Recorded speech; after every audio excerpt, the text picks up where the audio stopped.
નમસ્કાર દર્શકો, હું છું અશિતિ KTV ન્યૂઝ સાથે આપ સૌનું સ્વાગત છે આપના લોકપ્રિય કાર્યક્રમ વાસ્તુ દર્પણમાં। આજના એપિસોડમાં આપણે એક બહુ મહત્વપૂર્ણ વિષય પર વાત કરવા જઈ રહ્યા છીએ, ભાડાના મકાન માટે વાસ્તુ। ઘણા લોકો ભાડાના ઘરમાં રહે છે અને એ માને છે કે વાસ્તુ તો ફક્ત પોતાના ઘરમાં જ લાગુ પડે છે, પરંતુ વાસ્તવમાં એવું નથી। ભાડાનું મકાન હોય કે પોતાનું, વાસ્તુ દોષની અસર જીવન પર સમાન રીતે પડે છે। તો આજે આપણે જાણીશું કે તોડફોડ કર્યા વગર ફર્નિચર, રંગો અને સરળ ઉપાયો દ્વારા ભાડાના ઘરમાં વાસ્તુ દોષ કેવી રીતે દૂર કરી શકાય છે। આ તમામ વિષય પર વિસ્તૃત માર્ગદર્શન આપવા માટે આજે આપણા સાથે ઉપસ્થિત છે પ્રખ્યાત વાસ્તુ નિષ્ણાંત શ્રી દક્ષેશભાઈ જોશી। શાસ્ત્રીજી, આપનું હાર્દિક સ્વાગત છે। હર હર મહાદેવ। એ પહેલા જ હું તમને કહેવા ઈચ્છું છું કે જો આપ કોઈને પણ વાસ્તુ સંબંધિત પ્રશ્નો હોય તો જલ્દી સ્ક્રીન પર આપેલ નંબર પર કોલ કરો ને તમારા વાસ્તુ સંબંધીના પ્રશ્નોનું નિરાકરણ અત્યારે જ લાવો। તો શાસ્ત્રીજી, ભાડાના મકાનમાં વાસ્તુ દોષ અસર કરે છે? જી, નમઃ સભાભ્યઃ સભાપતિભ્યશ્ચવો નમઃ। દર્શક મિત્રોને જય શ્રી કૃષ્ણ, હર હર મહાદેવ। અને વાસ્તુ દર્પણ, જ્યારે કોઈ એક દર્શક મિત્રના મેસેજ આવ્યા હતા કે અમારે પ્રશ્ન કરવા છે વાસ્તુ દર્પણની અંદર, પણ અમે પ્રશ્ન કઈ રીતે કરી શકીએ? એક મૂંઝવણ હતી કે ભાઈ કઈ રીતે અમે નક્કી કરી કે ભાઈ અમારા ઘરમાં વાસ્તુ દોષ છે કે નહીં। તો સામાન્ય તમામ દર્શક મિત્રોને જણાવવાનું કે વાસ્તુ દોષ તમારા ઘરમાં છે કે નહીં એ તમારે અમને ખાલી પ્રશ્ન જ પૂછવાના છે કે ભાઈ અમારા ઘરની અંદર આ રીતની ગોઠવણી છે, આ દિશાની અંદર અમારા ઘરમાં રસોડું છે, ડ્રોઈંગ રૂમ છે, ચિલ્ડ્રન રૂમ છે, બેડરૂમ છે, આ તમારે જણાવવાનું છે। અને જણાવવા માટે તમારે પહેલાં તો તમારા ઘરની અંદર મધ્ય ભાગની અંદર ઊભા રહી અને કંપાસ છે ને, અત્યારે જો બધા જ પાસે એન્ડ્રોઈડ મોબાઈલ છે, તો એન્ડ્રોઈડ મોબાઈલ દ્વારા એક કંપાસ ડાઉનલોડ કરી દેવું અને ડાઉનલોડ કર્યા પછી તમારા ઘરની અંદર જે દ્વાર છે એ દ્વારની અંદરથી પ્રવેશી અને ઘરના જે મુખ્યનો ભાગ, સેન્ટરનો ભાગ હોય એ સેન્ટરના ભાગમાં ઊભા રહી અને ત્યાંથી તમારે દિશા કાઢવાની છે। કેમ કે દરેકને પ્રશ્ન પૂછવા છે કે વાસ્તુ દર્પણ અમારે પ્રશ્ન પૂછવા છે ગુરુજી, પણ અમે કેવી રીતે પ્રશ્ન પૂછીએ, અમને ખ્યાલ જ નથી આવતું। જ્યોતિષમાં તો કેવું થાય કે ભાઈ આપ જન્મ તારીખ, જન્મ સમય ને જન્મ સ્થળ બતાવો, તેના દ્વારા માર્ગદર્શન મેળવી શકો છો। પરંતુ વાસ્તુ દર્પણની અંદર તમારે પ્રશ્ન કરવાની જ્યારે મૂંઝવણ હોય ત્યારે કંપાસ ડાઉનલોડ કરી કંપાસ દ્વારા તમારા ઘરમાં દિશા ચોક્કસ કઈ છે એ તમારે જાણી લેવાનું છે અને કઈ દિશાનો તમારો દ્વાર છે, કઈ દિશામાં રસોડું છે, કઈ દિશામાં ડ્રોઈંગ રૂમ છે, કઈ દિશામાં તમારું ટોયલેટ લેટ્રિન છે, આ જણાવશો અને એના આધાર પર તમારા ઘરની જે પણ સમસ્યા છે, મૂંઝવણ છે, પ્રશ્નો છે, તો તમારી જે પણ ઈચ્છા છે એ તમે પ્રશ્ન કરી શકો છો અને એના આધાર પર આપણે તમને સચોટ માર્ગદર્શન આપવાનો પ્રયત્ન કરીશું। જી શાસ્ત્રીજી, જી, ભાડાના ઘરમાં તોડફોડ કર્યા વગર દોષ દૂર થઈ શકે છે? જી, હવે ભાડાનું મકાન છે, તોડફોડ કર્યા વગર દોષ દૂર થઈ શકે છે તો ચોક્કસ થઈ શકે છે। પહેલાં તો વાસ્તુ દોષ કયા પ્રકારનું છે એ આપણે જાણી લેવું જોઈએ કે ભાઈ ભાડાનું મકાન છે, ઘરનું ઘર નથી, તો સર્વપ્રથમ તો જેને ઘરનું ઘર નથી એમનો એક સંકલ્પ હોવો જોઈએ કે મારે પોતાનું ઘર બનાવવું છે અને પોતાનું ઘર બનાવવા માટે આપણે આવક વધારી કરવી પડશે અને તેની સાથે બચત પણ કરવી પડશે। તો તમે જે ઘરના ભાડાના ઘરની અંદર રહી રહ્યા છો તેની અંદર તોડફોડ કર્યા વગર વાસ્તુ દોષમાંથી મુક્તિ મેળવવા માટે સર્વપ્રથમ તો પ્રાતઃ નિત્ય જે ગૃહિણી છે એ ગૃહિણીએ સવારે વહેલા ઉઠી અને કચરો વાળવો જોઈએ। કચરો વાળી અને ઉંબરો સાફ કરી અને સ્નાનાદિક નિત્યકર્મ કરી અને ઉંબરાની પૂજા કરવી જોઈએ। ઘરની અંદર નિત્ય પ્રાતઃકાલ અને સંધ્યાકાલ સમયે શુદ્ધ ભીમસેન કપૂર છે એ કપૂર પ્રગટાવવું જોઈએ અને ત્યાર પછી ત્યાં ગાડી ભગવાનનું યજન નામ સંકીર્તન યસ્ય, શાસ્ત્રમાં સ્પષ્ટ કહેલું છે કે જ્યાં નારાયણની કૃપા છે ત્યાં કોઈ દિવસ ક્યારેય કોઈ વાસ્તુ દોષ નડતા નથી। એટલે કેમ કે પૃથ્વી માતા છે એ પૃથ્વી છે ક્ષીરસાગરની અંદર હતા અને ક્ષીરસાગરમાંથી ભગવાન નારાયણને એક અંશ જે વરાહ અવતાર કહેવાય એ વરાહ અવતારે એ દેવતાએ પૃથ્વીને બહાર કાઢી હતી। એટલે પૃથ્વી પર જે બાંધકામનો જે દોષ છે અથવા તો પૃથ્વીપતિ નારાયણ છે એનું જ્યારે અર્જન કરવામાં આવે ત્યારે પૃથ્વીનો દોષ અથવા તો પૃથ્વીની અંદર જે બાંધકામ કરેલું જે કન્સ્ટ્રક્શન છે એટલે મકાન, ઓફિસ, ફેક્ટરી, ઘર ઇત્યાદિ, ત્યાં આગળ જો નારાયણનું સંકીર્તન કરવામાં આવે તો ચોક્કસથી તમને વાસ્તુ દોષમાંથી મુક્તિ મળે છે। એટલે જેને પોતાનું ઘરનું ઘર નથી અથવા પોતાનું ઘરનું ઘર છે પણ ખર્ચ કરી શકવા સમર્થ નથી તો તેમણે નિત્ય પ્રાતઃ અથવા સંધ્યાકાળે વિષ્ણુ સહસ્ત્રનો પાઠ કરવો।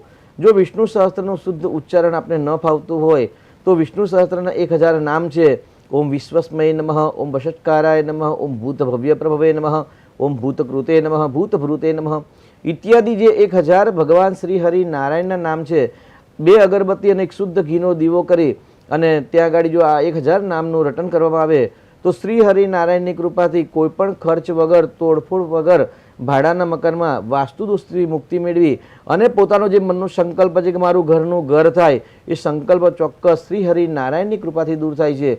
એટલે તમારે કોઈ પણ પ્રકારના વાસ્તુ દોષમાંથી મુક્તિ મેળવવા માટે કદાચ તમારે ઘરનું ઘર છે અને સમસ્યા છે તો પણ આ પ્રયોગ કરી શકાય છે. એટલે નાના બાળકથી લઈ વયોવૃદ્ધ સુધી દરેક વ્યક્તિ પોતાની દરેક મનની ઈચ્છાઓ પૂર્ણ કરવા માટે જો વિષ્ણુજીનું યજન કરવામાં આવે, સહસ્ત્ર નામનું યજન કરવામાં આવે અને તેની સાથે જો આપણે શ્રી સૂક્તનો પાઠ ફાવતો હોય અથવા તો મહાલક્ષ્મી અષ્ટકમનો પાઠ ફાવતો હોય, જો આ પાઠ સાથે એટલે લક્ષ્મીજી અને નારાયણ બંનેનું જો યજન કરશો તો ચોક્કસથી ઘરનું ઘર હશે અથવા પોતાનું ભાડાનું ઘર હશે તો એમાંથી વાસ્તુ દોષમાંથી મુક્તિ મળશે અને પોતાનું ઘરનું ઘર લેવા માટે પણ શ્રી હરિની કૃપા તમને પ્રાપ્ત થશે.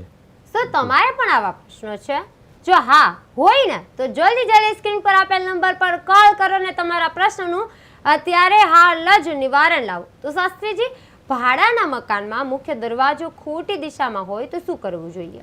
જો ભાડાનું ઘર છે અને દ્વાર છે એટલે એન્ટ્રી ખોટી દિશામાં છે તો એ દ્વાર કઈ દિશામાં છે એનું જાણી અને તે દિશાનું કે યંત્ર આવે છે ત્યાં યંત્ર સ્થાપના કરવી.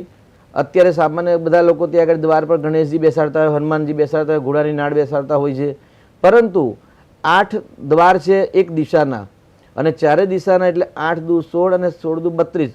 32 દ્વારમાંથી જે પદમાં દ્વાર હોય એ દેવતાનું યંત્ર શાસ્ત્રીજીની કોઈના શાસ્ત્રીજીની સલાહ લઈ અને જો મૂકવામાં આવે તો એ ખોટી જે એન્ટ્રી છે, ખોટો જે દિશાનો દ્વાર છે એની જે નેગેટિવ ઉર્જા છે એ બ્લોક થશે અને પોઝિટિવ ઉર્જાનો ફ્લો થશે. ખર્ચ નથી કરી શકતા અને એન્ટ્રી ખોટી છે તો નિત્ય પ્રાતઃકાલે 2 અગરબત્તી કરવી અને 3 હનુમાન ચાલીસાનો પાઠ કરવો અને એ અગરબત્તી દ્વાર પર મૂકશો તો પણ હનુમાનજીની કૃપાથી ભૂત પિશાચ નિકટ નહીં આવે, મહાવીર જબ નામ સુનાવે. એવું કહેવાય છે કે હનુમાનજીની કૃપા થાય તો પણ ખોટી એન્ટ્રી હોય પણ ત્યાં આગળ નેગેટિવ ઉર્જા પ્રવેશ કરતો નથી. એટલે જો તમે ખર્ચ કરી શકો તો સારા શાસ્ત્રીજીનો સંપર્ક કરી અને માહિતી પ્રમાણે તે દેવતાનું યંત્ર ત્યાં બિરાજમાન કરો અને તે ન કરવું હોય અથવા તો બંને કરવું હોય તો નિત્ય પ્રાતઃ 3 હનુમાન ચાલીસાના પાઠ કરી અને 2 અગરબત્તી દ્વાર પર કરશો. જરૂરથી ખોટા દ્વારની એન્ટ્રી છે એ પોઝિટિવ તમાર બનશે. જે શાસ્ત્રીજી, ભાડાના ઘરમાં રસોડું છે એ ખોટી દિશામાં હોય તો એનો ઉપાય શું છે? જી, ઘરનો આધાર સ્તંભ જ રસોડું છે. કેમ કે આપણે એવું કહીએ, ગુજરાતીમાં કહેવત છે કે ભાઈ અન્ન તેવો ઓટકાર. તમે જેવું અન્ન ગ્રહણ કરો છો તેવા જ તમારા વિચાર વાયુ ઉત્પન્ન થાય છે.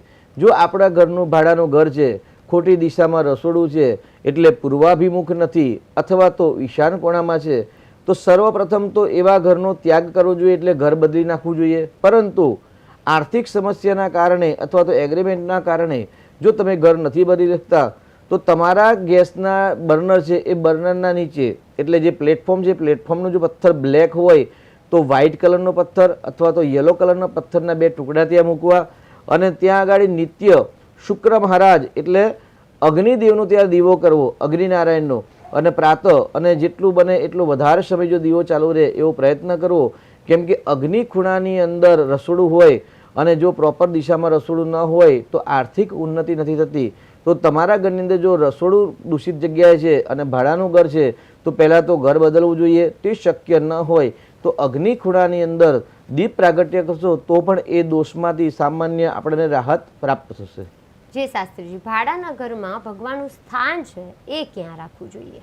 ઘરનું ઘર હોય અથવા ભાડાનું ઘર હોય, જ્યાં ઉર્જાનું સ્થાન છે અથવા તો જ્યાં દેવતાઓનો વાસ છે તેવા સ્થાને જ મંદિર મૂકવું જોઈએ. એટલે મંદિર મૂકવાનું સ્થાન સર્વપ્રથમ પૂર્વ દિશામાં મૂકી શકાય, પૂર્વ ઉત્તર વચ્ચે એટલે ઈશાન ખૂણામાં, અને ઉત્તર દિશામાં ભગવાનનું સ્થાન મૂકવું એ અતિ ઉત્તમ કહેવાય છે. એટલે ભાડાનું મકાન હોય તો તમારે પૂર્વ, ઈશાન અને ઉત્તર દિશામાં ભગવાન મૂકવું એટલે પૂજા કરનાર વ્યક્તિનું ફેસ પૂર્વ દિશા અથવા તો ઉત્તર દિશામાં રહે તે રીતે ભગવાનની મંદિરની સ્થાપના કરવી જોઈએ. જે શાસ્ત્રીજી, ભાડાના ઘરમાં સતત નકારાત્મક ઉર્જા લાગે તો એનો ઉપાય શું છે?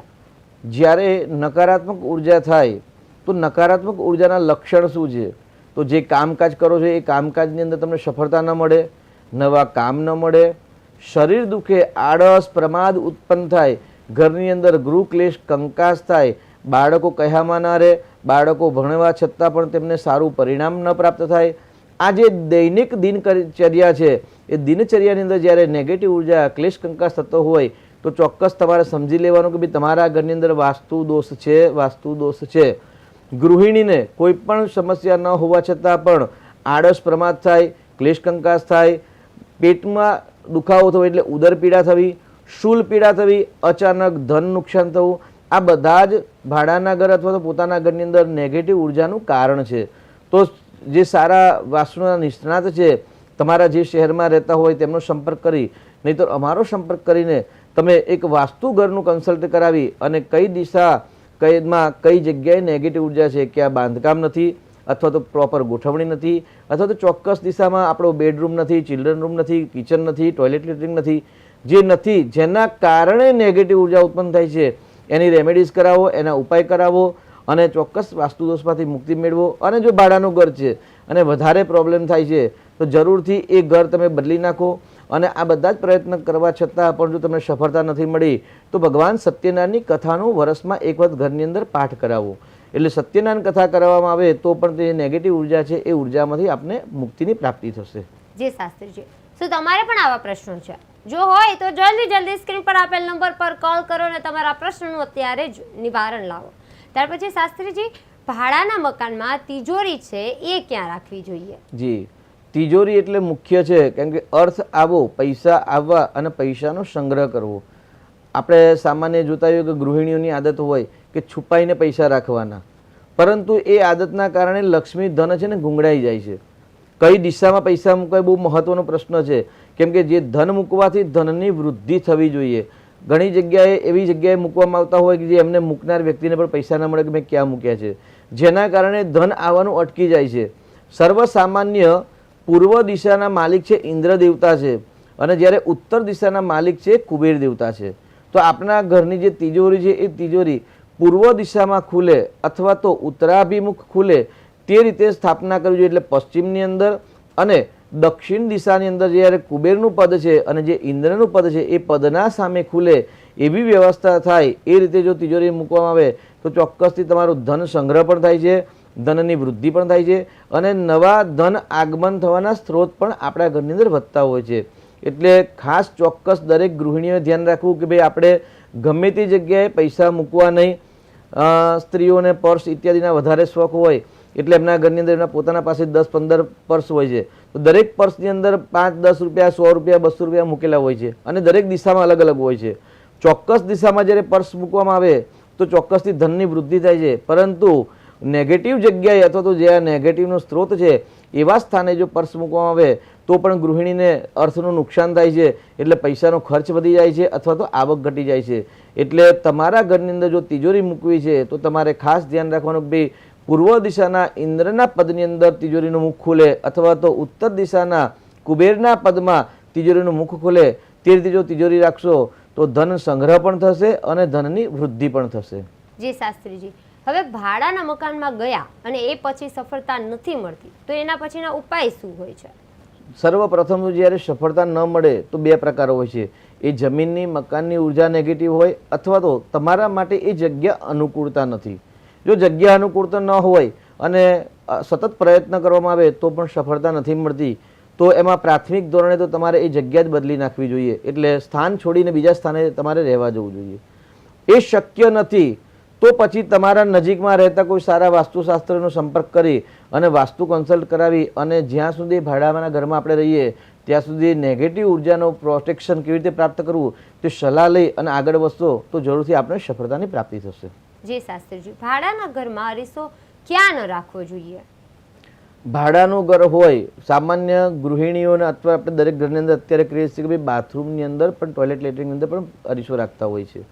તો ખાસ ધ્યાન રાખવાનું છે કે બાથરૂમની અંદર અથવા ઘરની અંદર દક્ષિણ દિશા અને પશ્ચિમ દિશાની વોલ પર તમારે દર્પણ ક્યારેય રાખવાનું નથી. જો તમારા ઘરની અંદર અથવા તો તમારા બાથરૂમની અંદર દક્ષિણ દિશામાં જો દર્પણ છે તો જરૂરથી તમારે પતિ પત્નીની અંદર ગૃહ ક્લેશ કંકાસ થતો હશે. જે ઘરની અંદર દાંપત્ય જીવન અંદર કંકાસ થાય છે ત્યાં સમજી લેવાનું કે ત્યાંની સ્ત્રી એ ઘરની મુખ્ય સ્ત્રી દર્પણને દક્ષિણ દિશામાં રાખીને તેનું મુખ જોતા હશે અથવા તો પશ્ચિમ દિશામાં રાખી અને તેમનું મુખ જોતા હશે, એટલે પશ્ચિમ દિશા અને દક્ષિણ દિશાનો ત્યાગ કરવો જોઈએ અને ઉત્તર દિશા અને પૂર્વ દિશામાં જો દર્પણ મૂકવામાં આવે પ્રોપર સ્થાન પર તો પતિ પત્નીની અંદર પ્રેમ વધે છે, ધનનું આગમન થાય છે, સુખ સમૃદ્ધિ અને શાંતિની વૃદ્ધિ થાય છે. એટલે દર્પણ ક્યાં મૂકવું એ બહુ મહત્વનું છે. જ્યારે આપણે આ વાસ્તુ દર્પણના જે પ્રોગ્રામનું નામ રાખ્યું ત્યારે બહુ જ મનન ચિંતન કરવામાં આવ્યું હતું, ભાઈ આપણે એવું કયું નામ રાખીએ જે નામમાંથી ઉર્જા વધે. તો ત્યારે અમે નક્કી કર્યું અંતે કે ભાઈ દર્પણ એટલે આઈ નો, આ એટલે હું અને હું નથી, હોવા છતાં પણ હું નથી જે બતાવે છે, અથવા તો જે અહમનો ત્યાગ કરાવે છે, અથવા જે પ્રતિબિંબ છે એટલે વૃદ્ધિ કરે છે. જેમ કે તમે દર્પણના સામે ઊભા રહો એટલે તમારું પ્રતિબિંબ દેખાય છે એટલે વૃદ્ધિ થાય છે. તો આ પ્રોગ્રામનું નામ રાખવાનું કારણ છે કે વાસ્તુ દર્પણ એટલે વૃદ્ધિ થાય. અમારા જે તમામ દર્શક મિત્રો છે KTV ન્યૂઝ ગુજરાતીના કે ભાઈ જે વાસ્તુ દર્પણ જોવે છે કે અથવા તો ટેરો કાર્ડના પ્રોગ્રામ જોઈ રહ્યા છે કે ભાઈ ન્યૂઝની ચેનલ ન્યૂઝના જોઈ રહ્યા છે કે ભાગ્ય લાભના પ્રોગ્રામ જોઈ રહ્યા છે, પણ આ પ્રોગ્રામ દ્વારા દર્શક મિત્રોને કેવી રીતે લાભ થાય એ લાભની વૃદ્ધિ માટે અમે અંકશાસ્ત્ર, જ્યોતિષશાસ્ત્ર અને વાસ્તુશાસ્ત્રના આધાર પર આ વાસ્તુ દર્પણ એવું નામ રાખ્યું છે. એટલે તમારા ઘર, ઓફિસ, ફેક્ટરી, સ્કૂલ કે કોઈ પણ જગ્યાએ દર્પણનું બહુ જ વિશેષ મહત્વ છે. ગમે તે દિશામાં, ગમે તે સ્થાને, ગમે તે રીતે દર્પણ મૂકવું જોઈએ નહીં. તૂટેલા કાચ, જૂના કાચ ન મૂકવા જોઈએ. તેમાં પણ કયા કલરની ફ્રેમ હોવી જોઈએ એ પણ બહુ વિશેષ મહત્વ છે. એટલે દર્પણને ખોટી જગ્યાએ ન મૂકવું, સાચી દિશા મૂકવાથી પતિ પત્નીમાં પ્રેમ, સુખ સમૃદ્ધિ, શાંતિની વૃદ્ધિ થતી હોય છે. જી શાસ્ત્રીજી. શાસ્ત્રીજી, હવે હું તમને જે પણ પ્રશ્ન પૂછું એનો તમારે જલ્દી જવાબ આપવાના રહેશે. પહેલા તો મુખ્ય દરવાજો છે એ ખોટી દિશામાં હોય તો શું ઉપાય છે? નિત્ય પ્રાતઃ હનુમાન ચાલીસા 3 કરી 2 અગરબત્તી ત્યાં પ્રગટાવી જોઈએ અને વાસ્તુશાસ્ત્રને બોલાવી અને તેનું નિવારણ કરાવવું જોઈએ. ભગવાનનું સ્થાન ક્યાં રાખવું જોઈએ? પૂર્વ અથવા ઉત્તર દિશામાં જ ભગવાનનું સ્થાન રાખવું જોઈએ. નકારાત્મક ઉર્જાનો ઉપાય શું રહેશે? નિત્ય પ્રાતઃ અને સાંજે કપૂર આરતી કરવી, અગરબત્તી કરવી અને ઘરની અંદર હનુમાન ચાલીસાનું પાઠન અને નારાયણનું યજન કરવું જોઈએ. તિજોરી છે ક્યાં રાખવી જોઈએ? તિજોરી દક્ષિણ દિશામાં મૂકવી જોઈએ અથવા તો પશ્ચિમ દિશામાં મૂકવી જોઈએ. ભાડાના મકાન માટે વાસ્તુ અંગે આપેલા સરળ, વ્યવહાર અને તોડફોડ વગરના ઉપાયો માટે આપનો ખૂબ ખૂબ આભાર શાસ્ત્રીજી. વાસ્તુ કોઈ ડર નથી, પરંતુ જીવનને સંતુલિત બનાવવાનું વિજ્ઞાન છે. થોડા ફેરફાર, યોગ્ય દિશા અને સાચી સમજ સાથે ભાડાના ઘરમાં પણ સુખ, શાંતિ અને સમૃદ્ધિ શક્ય છે. ફરી મળીશું એક નવા વિષય અને નવા વાસ્તુ માર્ગદર્શન સાથે વાસ્તુ દર્પણમાં. ત્યાં સુધી KTV ન્યૂઝ ગુજરાતી સ્વસ્થ રહો, સકારાત્મક રહો અને વાસ્તુ સાથે જીવનને સુંદર બનાવતા રહો. નમસ્કાર.